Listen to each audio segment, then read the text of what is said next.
Sangamesh news में आपका स्वागत है। मैं हूं अर्चना मिश्रा। सबसे पहले रुक करते हैं आज की सुर्खियों पर।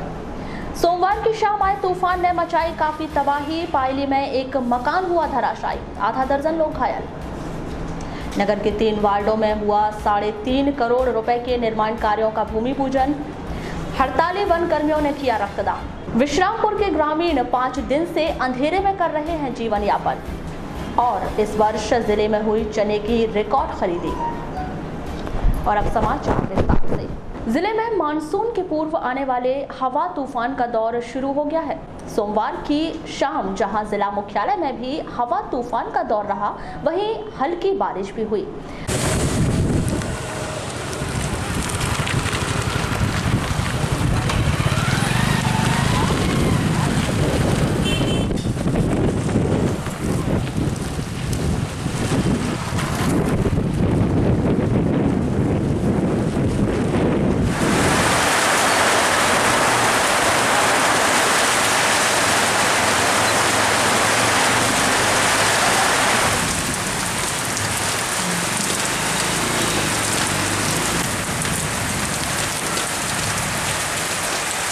लेकिन भरवेली क्षेत्र में सोमवार की शाम इस तूफान ने काफी तबाही मचाई।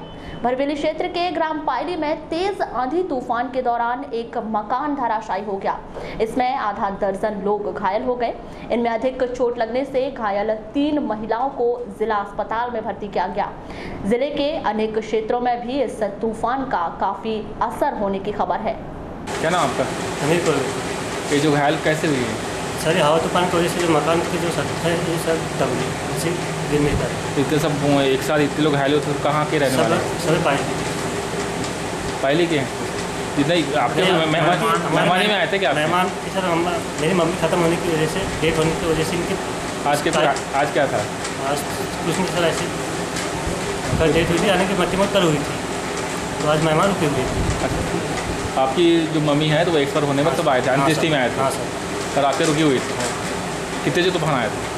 सर 4-5 दिन हो गया था। आज 7:30 बजे घटना। तो मकान कैसा हुआ? सर हवा तूफान वजह से पानी बारिश हो गई, हवा तूफान की वजह से। मकान उड़ गया क्या? नहीं सर, बैठ गया सर, दीवार गिरने से ऊपर सर दीवार गिरी। नगर के 3 वार्डों में होने वाले विकास कार्यों के लिए सोमवार को भूमि पूजन किया गया। बूढ़ी में रानी अवंतीबाई चौक से सागौन वन तक बनने वाली सीमेंट रोड, वार्ड नंबर 5 में बनने वाली सीमेंट रोड और वार्ड नंबर 19 में होने वाले निर्माण कार्य का भूमि पूजन कृषि मंत्री गौरीशंकर बिसेन और नगर पालिका अध्यक्ष अनिल धुवारे की प्रमुख उपस्थिति में किया गया। इस अवसर पर कृषि मंत्री श्री बिसेन ने कहा कि भाजपा सरकार शहर के सभी वार्डों के विकास के लिए हर संभव कदम उठा रही है। ये बात बिल्कुल सत्य है, इसमें दो मत नहीं है कि रानी अवंतीबाई चौक से लेकर ये अंतिम छोर सागौन वन तक हमारा यह मार्ग आज के दिन का इंतजार कर रहा था। लोगों का धैर्य टूट चुका था, लोगों का विश्वास कहीं ना कहीं हमसे दूर होते जा रहा है। यहाँ के रहने वाले सोचते थे वास्तव में रोड पुनः बनेगी या नहीं बनेगी। मुझे पता है कुछ लोगों ने आंदोलन भी किया, चक्काजाम भी किया। हम लोकतंत्र में इस बात को बहुत बुरा नहीं मानते।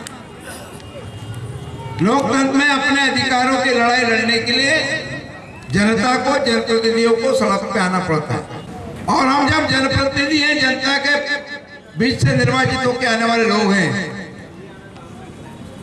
तो हमारे खिलाफ विरोध की भी बात यदि हमारे तक आती है तो उसको हमने सबक के रूप में लेना चाहिए, उससे कुछ न कुछ अच्छा ही प्राप्त करना चाहिए। आखिर जनता किसके पास जाए? राज्य की जनता ने, बालाघाट नगर की जनता ने, वार्ड के पार्षद से लेके नगर पालिका का अध्यक्ष, विधायक से लेके सांसद, सभी तो कमल के फूल जिता दिया। राज्य में सरकार बना दी, केंद्र में सरकार बनाने के लिए सांसद चुन दिया। अब वो अपेक्षा किससे करें? यदि वो अपेक्षा हमसे करते हैं तो वो स्वाभाविक बात है इसमें कहीं पर भी मैं बुराई नहीं मानता। और काम नहीं होने के कारण या विलंब होने के कारण लोगों का गुस्सा सामने आता है, तो उसको मैं समझता हूं कि यदि कोई हमारी बुराई करता है तो उसमें हमको अच्छा ही खोजना चाहिए। वहीं नगर पालिका अध्यक्ष अनिल धुवारे ने कहा कि बूढ़ी की यह सड़क पीडब्ल्यूडी के अधीन है, लेकिन लोगों की भलाई के लिए मुख्यमंत्री अधोसंरचना के तहत नगर पालिका यह निर्माण कार्य करा रही है। आज हमने दिन में भूमि पूजन करे तो, और दोनों भूमि पूजन हमने कांग्रेस वार्ड के पार्षदों के करे। जब से हमने नगर पालिका संभाले कई भेदभाव नहीं करें, समान रूप से विकास कार्य कर रहे हैं। आज देखे होंगे आपने पूरे शहर में सीमेंट रोड का जाल, सीमेंट कंक्रीट नाली का जाल, ये सब इस कारण हो पा रहा है कि आपने यहाँ से भारतीय जनता पार्टी के विधायक माननीय गौरी शंकर जी को विजय करें और जो मध्य प्रदेश शासन में मंत्री बने, जिससे कि आर्थिक धन की हमें नगर पालिका में किसी प्रकार की कमी नहीं है, इसी कारण हम विकास कर पा रहे हैं। आज माननीय मंत्री जी को आज नाबार्ड की बैठक में जाना था, लेकिन मैंने कहा कि बूढ़ी के सीमेंट कंक्रीट रोड का भूमि पूजन करना है, वो प्रतिष्ठित रोड है, इसके लिए अनेक लोगों ने आंदोलन करे, अनेक लोगों ने रैली निकाले, अनिल धुवारे मुर्दाबाद करे, गौरी शंकर जी मुर्दाबाद करे, लेकिन आज वो लोग यहाँ नहीं दिख रहे क्योंकि किसी को मालूम ही नहीं प्रक्रिया क्या है। ये इस प्रक्रिया से बड़े मुश्किल से हमने इस रोड को स्वीकृत कराया। आज माननीय मंत्री जी ने उसके लिए स्पेशल भोपाल फोन करेगा, इसकी बैठक करके तत्काल इसको पास कराया जाए।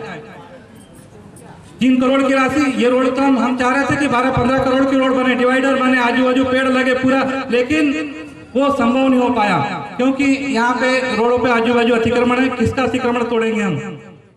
इस अवसर पर बड़ी संख्या में गणमान्य नागरिक उपस्थित रहे। वन कर्मचारियों की हड़ताल सोमवार को 12वें दिन भी जारी रही। इन हड़ताली कर्मचारियों ने सरकार का विरोध करते हुए सोमवार को रक्तदान किया। जिला अस्पताल पहुंचे इन हड़ताली वन कर्मियों ने सरकार का ध्यान आकर्षित करने और पीड़ित लोगों को जीवन दान देने की मंशा से रक्तदान किया। इस दौरान वन कर्मचारी संघ के जिला अध्यक्ष दिलीप बागड़े ने बताया कि मुख्यमंत्री 5 महीने से हमें टाल रहे हैं, लेकिन अब संगठन ने भी ठान ली है कि जब तक मांगे पूरी नहीं होंगी हड़ताल जारी रहेगी। सर, आज रक्तदान कर रहे हैं, क्या मकसद है आप लोग का? ये कल हमारे मुख्यमंत्री जी आए थे, हमने उनसे मिलकर निवेदन किया था कि हमारी जो 19 सूत्री मांगे हैं उस पर विचार करें, पर उनने कहा कि जब तक आपने अपनी हड़ताल नहीं तोड़ेंगे तब तक मैं कोई विचार नहीं करूँगा। इसी कारण से वो हमें 5 महीने से ऐसे ही हमें बेवकूफ़ बनाते चले आ रहे हैं। इसी कारण से हम लोग आज 19 सूत्री मांगों के न माने जाने के विरोध में हम लोग आज ये रक्तदान कर रहे हैं। कितने लोग रक्तदान कर रहे हैं? लगभग अभी हमारे पास 20 कैंडिडेट हैं और कल बाकी 4 लोग। सर, देखा गया कि कल कैबिनेट की बैठक है और बैठक में क्या उम्मीद लग रही है, बैठक में आपकी बात रखी जाएगी? वन मंत्री जी तो बार बार हमारी बात रख रहे हैं, समर्थन कर रहे हैं, और हमारे जो मुख्यमंत्री हैं उन्होंने एक हट रख लिया है कि हम वन कर्मचारियों की मांगों को जब तक वो हड़ताल नहीं तोड़ेंगे तब तक पूरा नहीं करेंगे। क्या लगता है? अब देखिए, अब कल कैबिनेट की बैठक में जो होगा वो तो सब सामने आ जाएगा। हमारे जितने प्रादेशिक नेता हैं सब प्रयासरत हैं। वारासिवनी के जनपद पंचायत के सभा कक्ष में 4 जून को ग्राम सामाजिक अंकेक्षण के अंतिम प्रशिक्षण का आयोजन किया गया। जिला पंचायत के नोडल अधिकारी राजेंद्र राय की प्रमुख उपस्थिति में हुई बैठक में ऑडिट करने वाली महिलाओं को सिलसिलेवार जानकारी दी गई।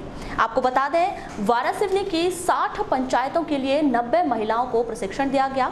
इनका 3-3 का ग्रुप बनाकर एक पंचायत में भेजा जाएगा। पहले चरण में 5 से 10 जून तक 30 पंचायत और दूसरे चरण में 11 से 16 जून तक बाकी 30 पंचायतों का ऑडिट इस दल द्वारा किया जाएगा। जनपद पंचायत वारासिवनी अंतर्गत 60 ग्राम पंचायतों में वर्ष 2017-2018 मनरेगा योजना अंतर्गत निर्माण कार्य कराए गए हैं, उनका सामाजिक अंकेक्षण होना है। सामाजिक अंकेक्षण हेतु 90 स्वसहायता समूह NRL एवं तेजस्वी महिला सदस्यों को VAC का प्रशिक्षण दिया गया है। दिनांक 21/5/2018 से 28/5/2018 तक। इसके बाद 3 VAC का एक समूह बनेगा एक समूह 2 ग्राम पंचायतों में सामाजिक अंकेक्षण कार्य करेंगे। सामाजिक अंकेक्षण में क्या क्या होना है? सामाजिक अंकेक्षण में VSA को आज समस्त VSA को आज यहाँ जनपद पंचायत के सभा कक्ष में बुलवाया गया है। आज इन लोगों को मनरेगा योजना का 2017-18 के जो भी काम हुए हैं उनकी ऑनलाइन रिपोर्ट निकाल के दी गई है, प्लस ऑनलाइन फॉर्मेट है, प्रपत्र हैं, VSA डायरी, सभी आज फॉर्मेट इनको उपलब्ध कराए गए हैं। इसके बाद समस्त VSA 90 VSA इनको 3 VSA को एक ग्रुप में बनाया गया है। 30 ग्रुप है। एक ग्रुप एक पंचायतों में जाकर कल 5/6/2018 से एक पंचायत में जो मनरेगा में जो काम हुए हैं उनका भौतिक सत्यापन करेंगे। भौतिक सत्यापन के बाद अभिलेखी और मौखिक सत्यापन भी किया जाएगा। इनका भौतिक मौखिक अभिलेखी सत्यापन। कृषि उपज मंडी गोंगले में अब तक 1900 पंजीकृत किसानों से 31,200 क्विंटल चना समर्थन मूल्य पर खरीदा जा चुका है और चना की यह खरीदी 9 जून तक जारी रहेगी। मंडी में भारी मात्रा में लाए गए इस चने की खरीदी उसके रखरखाव, परिवहन व भंडारण आदि की व्यवस्था के लिए मंडी के पंजीकृत 76 हमालों के अलावा अतिरिक्त 400 हमालों की व्यवस्था 1 महीने के लिए की गई है, जिन्होंने 50 किलो चना बोरी के हिसाब से 62,200 कट्टे चना का भंडारण कर चुके हैं। आपको बता दें कि पिछले कई वर्षों से इस मंडी में 5,000 क्विंटल से अधिक चना बिक्री के लिए नहीं आया, जिसके चलते 20 से 25,000 क्विंटल चना महाराष्ट्र व छत्तीसगढ़ से आने की आशंकाएं लगाई जा रही हैं। आपको बता दें कि जिले में 8,787 हेक्टेयर से चना की फसल लगाई गई थी, जिसमें से 6 क्विंटल प्रति एकड़ के हिसाब से चना का उत्पादन आंका गया था। लेकिन बात यदि जिले की करें तो अब तक 1,31,500 क्विंटल चने की खरीदी हो चुकी है। इसके अलावा 9 जून तक अभी और चना की खरीदी की जानी है, जिसके चलते बाहर राज्यों से मंडियों में चना आने की आशंकाएं जताई जा रही हैं। भीषण गर्मी से बचने लोग पंखे और कूलर का सहारा लेकर गर्मी से निजात पा रहे हैं, लेकिन जिला मुख्यालय से 12 किलोमीटर दूर ग्राम विश्रामपुर के ग्रामीण इन उपकरणों का सहारा नहीं ले पा रहे हैं, क्योंकि 5 दिन पहले ट्रांसफार्मर खराब होने से यहां विद्युत प्रवाह ठप हो गया है। इस संबंध में ग्राम पंचायत आमगांव के सरपंच सुदामा नकपुरे ने बताया कि विद्युत विभाग के अधिकारी 50% बिल जमा करने की बात कह रहे हैं, तभी ट्रांसफार्मर लगाने की बात की जा रही है। सर यहाँ लाइट नहीं हो गए हैं विगत 5-6 दिनों से, क्या है ये? मेरे को एक दिन जिस दिन ट्रांसफार्मर जला उसी दिन लाइनमैन ने फ़ोन करके सूचना दी, भैया बोले विश्रामपुर का ट्रांसफार्मर जल चुका है, अब कैसे करें, हमारे बस की बात नहीं है, आप ऊपर बात करो। मैंने तुरंत ही उमरे जी को फ़ोन लगाया। उमरे जी ने बताया मेरे को, बोले अभी अभी सूचना मेरे को भी मिली लाइनमैनों से। तो मैंने कहा इसका जल्दी से उपाय भी करो जी, निराकरण होना चाहिए, नहीं तो गर्मी में परेशान हो जाएंगे हम। गर्मी में हर प्रकार की परेशानी संभव है। तो बोले ठीक है देखते हैं। बोले कल कैसा क्या है, तो बिल विल की भी व्यवस्था क्या है वो भी देखना पड़ता है। बोले हमको ऊपर जवाब देना पड़ता है, बताना पड़ता है। मैंने कहा ठीक है। दूसरे दिन फिर लगाया फ़ोन। हमारे BDC महोदय भी उस बीच में मिले मेरे से, इनको भी बताया मैंने। नहीं तो क्या वजह से ख़राब हुई थी? ये ख़राब मौसम, हवा तूफान से ट्रांसफार्मर जल चुका। तो कितने गांव में इसकी सप्लाई होती है? इसकी सप्लाई विश्रामपुर में ही है। वैसे कितने दिनों से समस्या? ये आज चौथा दिन है, 4 दिन हो गया। अधिकारियों को अवगत करा दिया आपने? जी हाँ, उमरे जी को अवगत करा दी हमने। क्या कहते हैं? और उनने तो बिल बताए, बिल जमा करो 50% कम से कम, बोले तब होगा। वहीं जनपद सदस्य प्रेमलाल दशहरे का कहना है कि इस समस्या का समाधान शीघ्र होना चाहिए। ये मेरा क्षेत्र है और ये काफ़ी लंबा पड़ता है। ये 2 ग्राम पंचायत में आता है, विश्रामपुर, एक आमगांव ग्राम पंचायत और एक धारपेड़ा ग्राम पंचायत में आता है। और लगभग ये मान लीजिए ये जो बिजली का जो ट्रांसफार्मर है ये 100 घर में बिजली देता है और ये 5-6 दिन हो गया यहाँ पे जल चुका है ट्रांसफार्मर, जिसकी सूचना विद्युत कर्मचारी को दे दी गई है। उमरे साहब है हमारे और लाइनमैन साहब के भी द्वारा दे दी गई है, मेरे द्वारा भी दी गई और सरपंच साहब की भी द्वारा दी गई है। लेकिन 4-5 दिन से अभी तक ट्रांसफार्मर की कोई बिजली विभाग के द्वारा कोई व्यवस्था नहीं की जा रही है। बल्कि फ़ोन लगाओ, फ़ोन से बात हो रही है तो वो बोलते हैं कि भैया अभी तो हमारे पास अवेलेबल नहीं है, उपयोग में लाने के लिए दूसरा नहीं है। और वहाँ बिजली बिल जो है कि वो बहुत ज़्यादा है। तो लगभग यहाँ मान लीजिए 1,21,000 रुपये का बिल है बाकी। और 50 से 60 घर में बिजली चल रही, लेकिन बहुत ज़्यादा बिल भी नहीं है। 16-17 घर में बिल है, यहाँ पे 16-17 घर वाले को बिजली बिल बकाया है ये। और गरीब लोग हैं, आवास टोली में रहने वाले लोग हैं, आदिवासी लोग हैं। अब इनके पास समस्या है, वो उन लोगों से आज तो हम सुबेरे से जो है कि ये लिस्ट लेके बिजली बिल मांगने के लिए घर घर जाके, तो वो बोल रहे हैं कि भैया अभी हमने तो पत्ता तोड़ाई करे, वहाँ का पैसा नहीं मिला है। वो बोनस आने की थी तो बोनस नहीं आए, ग्राम पंचायत में काम करे, वहाँ का पैसा नहीं मिला है, तो कैसा बिल दे? हमारा तो पैसा सरकार के ऊपर है।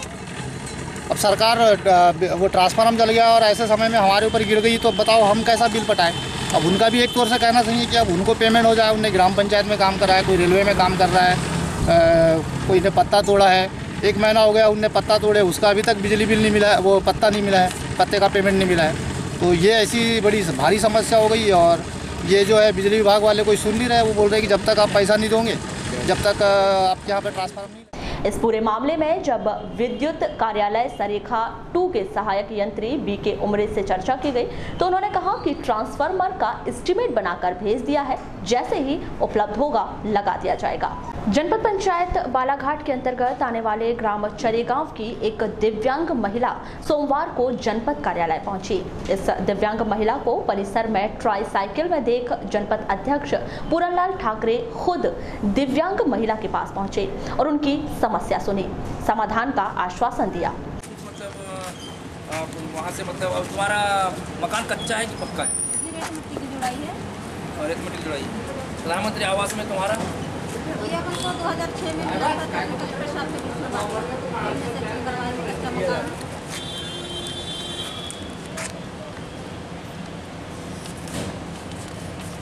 मैंने 2-3 बार पराते बाबू को भी बोला, तो पराते बाबू बोलते हैं कि एक बार लाभ मिलता है, दोबारा नहीं मिलता। ऐसा कैसा मिलता है? चरेगांव निवासी दिव्यांग महिला सरिता मसराम ने बताया कि गत दिनों आए तूफान में उनके मकान का छत उड़ गया, जिससे वह बहुत परेशान है। जी हाँ, सरिता मसराम। कहाँ रहते हैं आप? जी चरेगांव। अच्छा, कैसे आना हुआ था जनपद में? जनपद में इसलिए आई थी सर कि मैं अपना मकान का थोड़ी रिपेयरिंग के लिए बोल सकूँ यहाँ पे सीओ साहब को। 2 बार आई थी, दोनों बार सीओ साहब नहीं मिले, छुट्टी में चले गए थे। अच्छा, अध्यक्ष जी को जैसी मालूम चला कि आप आए हैं, आपके पास में आए, क्या कहा उन्होंने अभी? जी, उन्हें पता पूछे कहाँ रहते हो, मैंने बोली चरेगांव रहती हूँ। तो उन्होंने बोले कि विधायक कुछ नहीं करता। विधायक तो बोलता है कि मेरे फंड में कोई है ही नहीं है, कुछ क्या करूँगा मैं, कुछ नहीं कर सकता। बोलते किस किस को देखूंगा। बोलते तो समस्या का समाधान करेंगे? हाँ करेंगे ना। तो क्या चाहते हैं आप उसमें? मैं चाहती हूँ कि मेरे मकान में कवेली की जगह सीट डलवा दें, बस मैं यही चाहती हूँ, बाकी कुछ नहीं चाहती। आप क्या अकेली रहती है क्या? जी हाँ, मैं अकेली रहती हूँ, माता पिता कोई नहीं है मेरे। चरेगांव से कैसे? मैं चरेगांव से बस से आई हूँ। ट्राइसिकल यही रख देती हूँ बालाघाट में ट्राइसिकल। क्या करते हैं आप? कुछ नहीं, बस एक 800 रुपये पेंशन मिलती है, उसमें अपना जीवनयापन करती हूँ। वहीं जनपद अध्यक्ष पूरनलाल ठाकरे ने उन्हें आश्वस्त किया कि पीएम आवास का अलॉटमेंट आते ही उसका पक्का मकान बनवाने का प्रयास किया जाएगा। ये जब यहाँ मैंने इनको देखा और ये हुआ तो मुझे लगा कि कुछ काम से आई हुई है। मैं जा रहा था, मुझे आवाज़ दिया गया, मैं इनके पास आके पूछ रहा हूँ तो इनका ये कहना है कि अभी जो बीच में हवा तूफान आया उसमें इनका कच्चा मकान था जिसके कवेली उड़ चुकी हैं और इनको ऐसी स्थिति में इनको सख्त सहायता की ज़रूरत है। तो हम ये प्रयास करेंगे कि प्रधानमंत्री आवास में अगर इनका 1 रूम कच्चा में अगर होगा तो या अलॉटमेंट आएगा तो हम इनका पक्का मकान बनाने के लिए हम प्रयास करेंगे कि इनको प्रधानमंत्री आवास में पक्का मकान बन जाए। और तत्कालिक व्यवस्था के लिए हम देखते हैं कहीं ना कहीं से थोड़ा बहुत उनको सहयोग के लिए कहीं ना कहीं से सहयोग करने के लिए हम प्रयास करेंगे। सर, ये भी बताइए दीदी ने कि ये इनको सिर्फ मात्र पेंशन के सहारे अपनी जीविका चला रही है, क्या इनके लिए रोजगार के लिए कोई पर्याप्त? अब कहाँ तक पढ़ी थोड़ा पूछ लें, कहाँ तक पढ़ी क्या है, नहीं पढ़ी हैं तो कुछ ऐसा लघु उद्योग कुछ कर सकती है, बैंक से अपन ये करके इनका कोई ऐसा कोई भी एक ऐसा लोन वगैरह उसमें करवा करके कोई अगर धंधा पानी कर सकती हैं तो उसके लिए मैं एडीओ को बुला करके एडीओ से बात करके इनका। शिक्षकों और विद्यार्थियों की गर्मी की छुट्टी अब समापन की ओर है। शिक्षकों को 11 जून से स्कूलों में उपस्थिति देनी है, वहीं छात्र छात्राएं 16 जून से स्कूल जाएंगे और इसी दिन प्रवेश उत्सव मनाया जाएगा। बीआरसी श्री नरेंद्र राणा ने बताया कि पहली से 8वीं कक्षा तक की सभी विषयों की पुस्तकें जो बच्चों को निःशुल्क वितरित की जानी है वह प्राप्त हो चुकी हैं। यह पुस्तकें 10 जून तक स्कूलों में पहुंचा दी जाएंगी। फिर 16 जून को प्रवेश उत्सव मनाते हुए बच्चों को तिलक लगाकर प्रवेश दिया जाएगा और उन्हें पुस्तकें वितरित की जाएंगी। शासन के द्वारा हमको पहली से 8वीं तक के समस्त विषयों की पुस्तकें प्राप्त हो चुकी है और इसकी जो प्रारंभिक तैयारी होती है हमारी कि इसको जन शिक्षा केंद्रवाल जो है इसके बंडल बनाए जाते हैं कि एक JSK में एक क्लास में कितनी पुस्तकें लगती है। इस तरह से 8 क्लास के अलग अलग बंडल बनाकर JSK वार बंडल बन चुके हैं और 10 तारीख से हमारा स्कूल खुल जाएंगे शिक्षकों के लिए और 16 तारीख से बच्चों के लिए खुलेंगे। तो 10 तारीख तक जो है ये पुस्तकें स्कूल में पहुँच जाएगी और 16 तारीख को प्रवेश उत्सव जो मनाया जाएगा तो हर बच्चे के हाथ में हम पुस्तक देकर प्रवेश उत्सव मनाने जा रहे हैं। सर कौन से राइटर की पुस्तक है ये पूरी? मध्य प्रदेश पाठ्य पुस्तक निगम की पुस्तकें रहती है। ये पुस्तकें से पूरी सरकारी रहती है और निःशुल्क बच्चों को दी जाती है। कितने पुस्तकें वितरित करना है? हमारे यहाँ पर दर्ज संख्या लगभग 19,000 से लेकर 20,000 बच्चे हमारे पास रहते हैं पहली से 8वीं तक के। उन समस्त बच्चों को पहली से 8वीं तक के हर बच्चे को पूरे विषय की पुस्तकें मिलेगी। अंग्रेजी माध्यम के भी बच्चे को मिलेगी और हिंदी माध्यम के भी बच्चे को मिलेगी। वर्षों से लंबित मांगें पूरी ना होने के चलते मध्य प्रदेश स्वास्थ्य कर्मचारी संघ ने 2008 की तर्ज पर आंदोलन करने की योजना बनाई है। आंदोलन की इस योजना पर मध्य प्रदेश स्वास्थ्य कर्मचारी संघ के प्रांतीय संगठन सचिव श्री सुरेश ने मोहर लगाई है। सोमवार को अपनी विभिन्न मांगों को लेकर जिला अस्पताल में स्वास्थ्य कर्मचारी संघ की एक बैठक का आयोजन किया गया, जिसको संबोधित करते हुए संघ के प्रांतीय संगठन सचिव श्री सुरेश ने संशोधित वेतनमान की काल्पनिक गणना का लाभ न मिलने की जानकारी दी। साथ ही 1 अप्रैल 2006 से एरियस दिए जाने की मांग की है। आयोजित इस बैठक के संदर्भ में की गई चर्चा के दौरान प्रांतीय संगठन सचिव श्री सुरेश ने अपने विचार कुछ इस प्रकार रखे। हमारा उद्देश्य ये है कि शासन के आदेशों का पालन नहीं हो रहा है। शासन ने जो ब्रह्म स्वरूप समयमान की जो अनुशंसा लागू की थी शासन ने, जिसका लाभ हमको नहीं मिल रहा है, सिर्फ कागजों में मिला है, हमारे अभी तक नहीं हुआ है। इसकी लड़ाई मध्य प्रदेश स्वास्थ्य कर्मचारी संघ ब्रह्म स्वरूप की लड़ाई लड़ रहा है और शासन से हमारी मांग है कि हमारे संशोधित जो वेतनमान है, हमारे शासन ने जो किए थे संशोधित वेतनमानों की काल्पनिक गणना करते हुए हमको वास्तविक लाभ 146 से वास्तविक लाभ दिया जाए। जो ब्रह्म स्वरूप 116 से लागू हुई है उसके अंदर आदेश क्लियर आदेश है, वित्त विभाग के आदेश है, इसके अंदर काल्पनिक पूर्व नियुक्ति दिनांक से इनका संशोधित वेतनमानों का लाभ दिया जाए, जिसको आज दिनांक तक हमको अप्राप्त है। अब उसमें ब्रह्म स्वरूप का लाभ अगर मिलेगा तो सबके वेतनमानों के हिसाब से गणना होगी, तो उसमें अलग अलग प्रकार का उनका एरियर्स बनेगा। उसके अंदर वेतनमान में सब वो फर्क आएगा, इसके अंदर बेसिक में अंतर आएगा। इसमें कुछ आंदोलन करने की भी योजना बनाई जा रही थी, क्या है आगामी रणनीति? आंदोलन अगर शासन देखो, हमें शासन के हम खिलाफ नहीं जा रहे हैं। हमारा शासन अगर यह समस्या दूर कर देती तो हमें आंदोलन की ज़रूरत नहीं है। क्योंकि अगर मांग पूरी नहीं हुई तो क्या आंदोलन होगा या नहीं होगा? आंदोलन अगर शासन ने नहीं मानी तो हमें आंदोलन तो करना पड़ेगा, बिना आंदोलन नहीं मिलेगा। अगर बिना आंदोलन अगर दे देती है शासन तो बहुत अच्छी बात है। हम लोग शासन के कभी खिलाफ नहीं जाता। मध्य प्रदेश स्वास्थ्य कर्मचारी संघ हमेशा शासन के साथ मिलकर चला है। आज भी हमारी यही शासन से यही कहना है कि अगर हमारी ब्रह्म स्वरूप की मांग पूरी हो जाती है तो हमें हड़ताल पर जाने की हमें आवश्यकता नहीं। शिक्षक अधिकार अधिनियम 2009 के तहत अशासकीय शालाओं में गरीब बच्चों के निःशुल्क प्रवेश की प्रक्रिया 8 जून से शुरू की गई है, जिसकी तैयारी पूरी कर ली गई है। बालाघाट विकास खंड के BRC नरेंद्र राणा के अनुसार अशासकीय शालाओं में गरीब बच्चों को 25% सीटों पर निःशुल्क प्रवेश दिया जाता है। इन बच्चों की फीस शासन द्वारा वहन की जाती है। अशासकीय स्कूलों में शिक्षा का अधिकार अधिनियम के तहत 25% न्यूनतम सीटें आरक्षित की जाती है, जिसमें गरीब तबके के बच्चे जो गरीबी रेखा के नीचे जीवन यापन करने वाले, अनुसूचित जाति के, अनुसूचित जनजाति के या फिर जो पिछड़ी जनजाति के बच्चों को निःशुल्क प्रवेश दिया जाता है। इन बच्चों की समस्त शुल्क शासन के द्वारा दी जाती है। तो इसकी प्रक्रिया अभी वर्तमान में जो तैयारियां चल रही है, जिसके तहत स्कूलों में सीटों का निर्धारण हो चुका है और हमारे द्वारा 100% स्कूलों की सीटें लाग भी कर दी गई है और इसके बाद पूरे प्रदेश स्तर से एक साथ इसकी प्रक्रिया चालू हो रही है। अभी संभावित जो डेट आ रही है वह 8 तारीख के बाद, 8 जून के बाद से आम बच्चों के लिए आवेदन करने के लिए पोर्टल ओपन हो जाएगा। बच्चा ऑनलाइन आवेदन करेगा किसी भी कंप्यूटर सेंटर में जाकर, या हमारे ऑफिस में भी हम व्यवस्था दे रहे हैं कि किसी व्यक्ति को दिक्कत होती है तो हमारे ऑफिस डॉक्यूमेंट्स लेकर आ जाएगा, तो हम उसका ऑनलाइन आवेदन कर देंगे और इसके बाद लॉटरी सिस्टम से उनका प्रवेश किया जाएगा। जिला अस्पताल में दोपहर से लाई गई एक वृद्ध महिला का शाम 7 बजे तक कोई उपचार नहीं किया गया। यह महिला किसी वाहन की टक्कर से गंभीर रूप से घायल हो गई थी। कायदी निवासी इस 80 वर्षीय महिला संपदा बाई को दोपहर 12 बजे जिला अस्पताल लाया गया, लेकिन यहाँ उपस्थित ड्यूटी डॉक्टर द्वारा इस महिला को भर्ती तो कर लिया गया, लेकिन 7 घंटे तक उसका उपचार नहीं किया गया। 7 बजे जब दूसरी ड्यूटी डॉक्टर वहां पहुंची तब उसका उपचार शुरू किया गया। इस महिला की हालत गंभीर बनी हुई है। यदि समय पर उपचार मिल जाता तो महिला की हालत में सुधार हो सकता था। और अब वक्त है एक छोटे से ब्रेक का। ब्रेक के बाद भी जारी रहेगा खबरों का सिलसिला, बने रहिए हमारे साथ।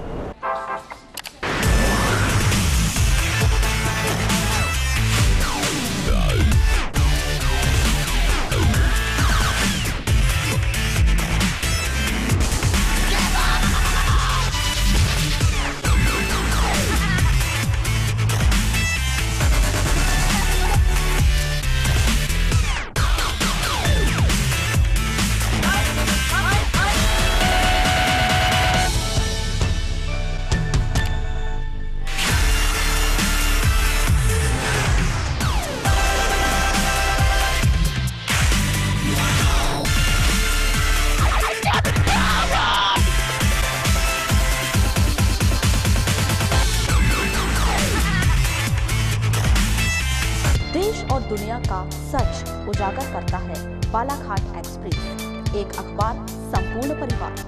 खबर चाहे कुर्सी की हो या अच्छे विचारों की, या देश में हो रहे भ्रष्टाचार की, खबर चाहे विदेश की हो या आपके कैरियर की, बॉलीवुड ग्लैमर हो या व्यापार जगत की, व्यापारी से लेकर कर्मचारी तक, चाहे खबरें हो ग्रामीण क्षेत्रों की जैसे वाराणसी, लालबर्रा, लांजी, बैहर की, जिले के छोटे से लेकर बड़ी खबरों के लिए सच की तह तक जाने का जज्बा, Balaghat express and Padmesh media को। ब्रेक के बाद एक बार फिर आपका स्वागत है। बढ़ते हैं खबरों की ओर। लालबर्रा में भी ग्राम रोजगार सहायकों की हड़ताल जारी है। जनपद पंचायत के सामने धरने पर बैठे इन ग्राम रोजगार सहायकों से मिलने जनपद उपाध्यक्ष अशोक जायसवाल पहुंचे। वहीं संघ के पदाधिकारियों का कहना है कि मांगे पूरी होने तक हड़ताल जारी रहेगी।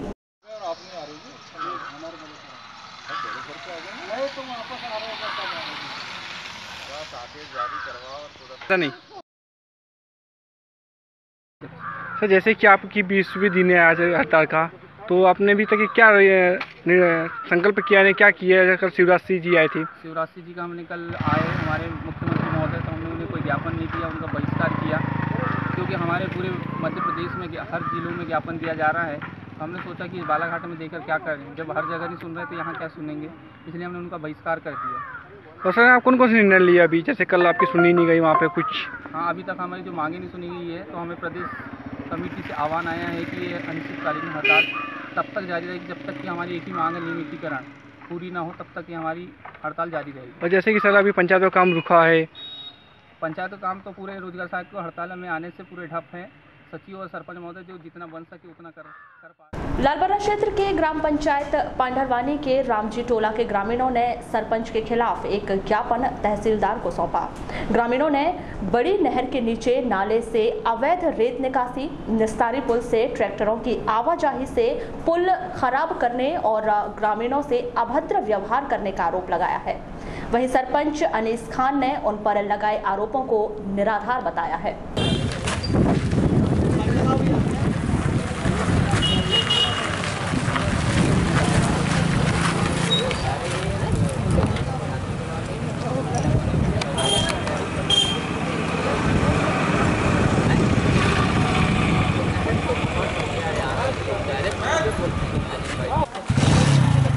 इधर सामने मत आओ, पीछे जाओ।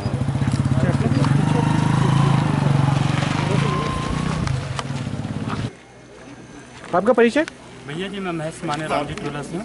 हाँ, क्या समस्या है आपको? मेरी समस्या ये है कि सरपंच साहब जो है अवैध रूप से नदी की रेत निकाल रहे हैं। नहर के नीचे जो नाला है वहाँ से रेत निकाल रहे हैं। रेत निकाल तो रहे जरूर है, लेकिन वो हमारे जो छोटी बड़ी नहर है उसके पुल के ऊपर से ला रहे हैं। लेकिन वो जो पुल है बहुत कमज़ोर है, उसको हमने मना किया कि भैया आप पुल के ऊपर से ना ले जाए, लेकिन वो माना नहीं। और दूसरी बात ये है कि कोई सरपंच साहब आज से रेत नहीं निकाल रहे हैं, 2017 में भी निकाले उनने 2 दिन तक के। नहीं, जैसे देखा जाए कि अवैध उत्खनन करने वाले कई सारे लोग रेत निकाल के चल रहे हैं, इतनी गाड़ी चल रही है। जी हाँ। पर आपने जैसे उनको पकड़ा तो आपको क्या यानी उनको समझाइश दी, क्या दी आपने उनको? उनको सबसे पहले तो हमने 2017 में भी समझाइश दी कि भैया आप इस टाइप से हरकतें ना करो। तो उन्होंने कहा ये मेरा बनाया हुआ पुल है, मैं तोड़ भी सकता हूँ, बना भी सकता हूँ, मेरी इतनी अहमियत है। कब बोले उन्होंने आपको? ये 2017 में करीब जून में। उसके पश्चात फिर 2018 में, ये मई में करीब कहना चाहिए आज के 15-20 दिन पहले की बात है, उसने फिर जीसीपी ट्राली वगैरह लगाए। फिर हमने उनको रोका कि आप पुल के ऊपर से ना ले जाओ। हमने यहाँ भी देखा कि गाड़ी चल तो रही जरूर है पंचायत के लिए, लेकिन बाहर भी उसके अवैध रूप से रेत जा रहे हैं। ये मानकर चलो कि 2-3 दिन में उनने हज़ारों ट्राली निकाल चुका है। ये बिल्कुल हमारे तक कहना चाहिए मानना है। कैसे रेत निकाला जा रहा है? ट्रैक्टर से निकाला जा रहा है। ट्रैक्टर? हाँ जी। आपका परिचय? जी मैं सेवक राम यादव, ग्राम रामजी टोला का निवासी। क्या समस्या, किस संबंध में ज्ञापन सौंपा गया आज? वो समस्या ये थी कि हमारे ग्राम से लगा हुआ बैनगंगा नहर से जो है बैनगंगा नहर, उसके ऊपर में कृषकों का आवाजाही के लिए निस्तारी पुल बना गया। तो उस पुल के ऊपर से हमारे ग्राम पंचायत पांडरवानी सरपंच अनीस खान, ये वहाँ से नहर बैनगंगा नहर के नीचे में एक नाला है, वहाँ से वो अवैध रूप से रेत ढुलाई कर रहे थे। जीपीसी मशीन और ट्रैक्टर थे। कितने ट्रैक्टर थे वहाँ पे? ट्रैक्टर थे 7 ट्रैक्टर। 7 ट्रैक्टर लगे हुए थे। कितने बजे की बात है ये? ये करीब 1:30-2 बजे की बात। सर, जैसे कि आपके संबंध में आज थाने में और तहसील में ज्ञापन सौंपा गया ये कि आपने गाली गलौज या जो रेत उत्खनन के बारे में, तब क्या कहें इस संबंध में? ये जो है लालबर्रा ग्राम पंचायत पांडरवानी जो है हमारी, इस समय वर्तमान में बालाघाट जिले में नंबर 1 चल रही विकास के मामले। ग्राम पंचायत में विकास कार्य देखते हुए जो विरोधी पक्ष के लोग हैं वो नाखुश हैं। विरोधियों को समझ में नहीं आ रहा है कि इतने कम समय में इतने विकास काम धूम धड़ाके से लालबर्रा पंचायत जो कर रही है, इससे बौखला गए हैं। अनर्गल आरोप लगा रहे हैं, इनके सारे आरोप निराधार। लालबर्रा थाना प्रभारी मनोज राजपूत का तबादला होने पर उन्हें स्नेहल विदाई दी गई। 3 जून को रात विदाई समारोह में थाने का पूरा स्टाफ शामिल हुआ।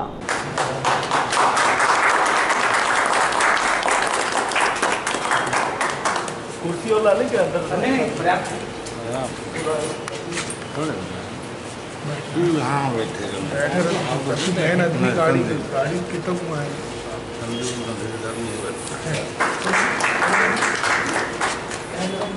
बड़ा हर्ष का विषय है कि आपका ट्रांसफर भिंड जिला हुआ है।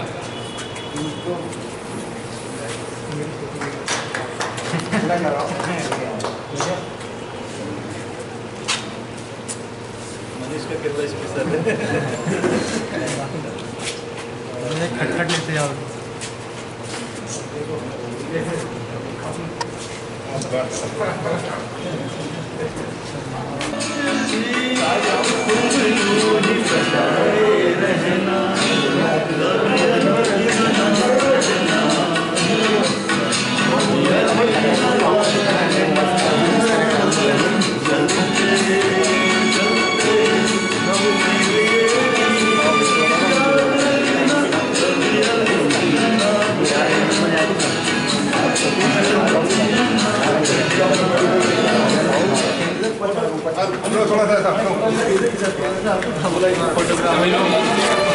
जुलाई बना लें, मैडम वगैरह भी आ जाए। पुलिस विभाग की ओर से पुलिस अधिकारी को स्वागत किया जा रहा है।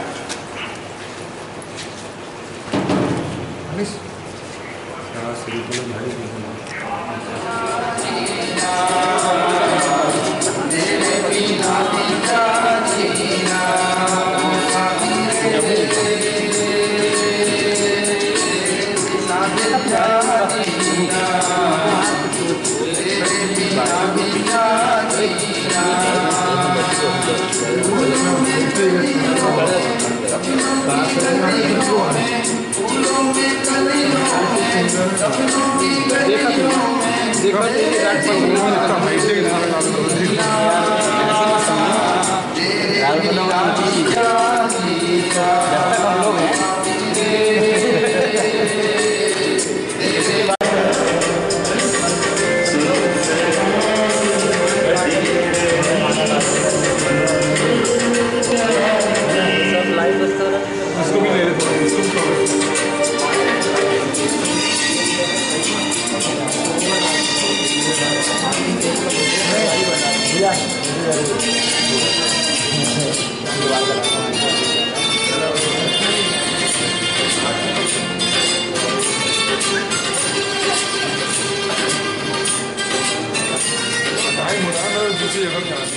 बातों का मैं अनुसरण करता हूँ, उन्हीं लोगों ने कुछ बताया हुआ है और मेरा प्रयास ये रहता है कि सब लोगों को साथ लेके काम किया जाए। एक आदमी का हाथ रखने से बाकी लोग दोस्त हो जाते हैं और एक अलग प्रकार की भावना पैदा होती है कि पीआई साहब 4 लोगों को लेके काम करते हैं, बाकी लोगों को काम नहीं करते। बहुत अच्छा समय गुजरा और जब भी बालाघाट का नाम आएगा तो सबसे पहले मैं लाल बर्रा को याद करता हूँ।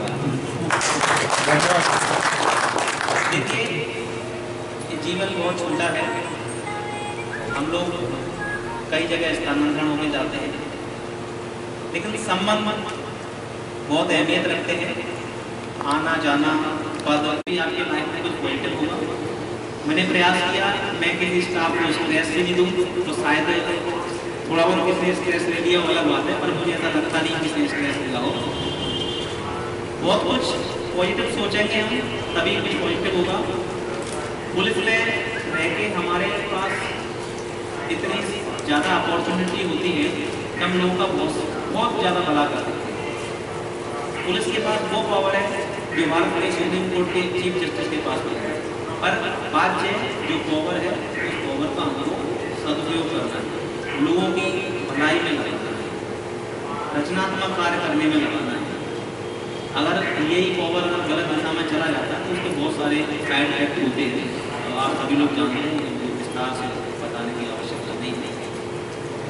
ऐसा पता होने के बावजूद भी उन्होंने यहाँ पर काफ़ी मन लगाकर बहुत सारे मामलों का निपटारा किया। दूसरा जो है लोगों के सारे किसी भी प्रकार के कोई मामले उसमें जो भी विधि संबंध राय है वो राय दी।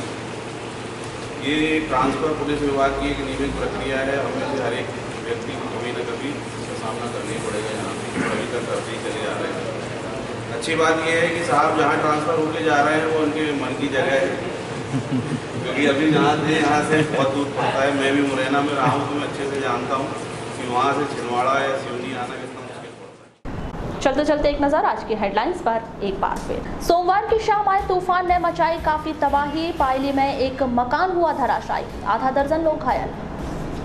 नगर के 3 वार्डों में हुआ 3.5 करोड़ रुपए के निर्माण कार्यों का भूमि पूजन। हड़ताली वन कर्मियों ने किया रक्तदान। विश्रामपुर के ग्रामीण 5 दिन से अंधेरे में कर रहे हैं जीवन यापन। और इस वर्ष जिले में हुई चने की रिकॉर्ड खरीदी। और अब समाचार विस्तार से। तो ये थी अभी तक की खास खबरें। अगले न्यूज बुलेटिन के साथ फिर मुलाकात होगी, तब तक के लिए नमस्कार।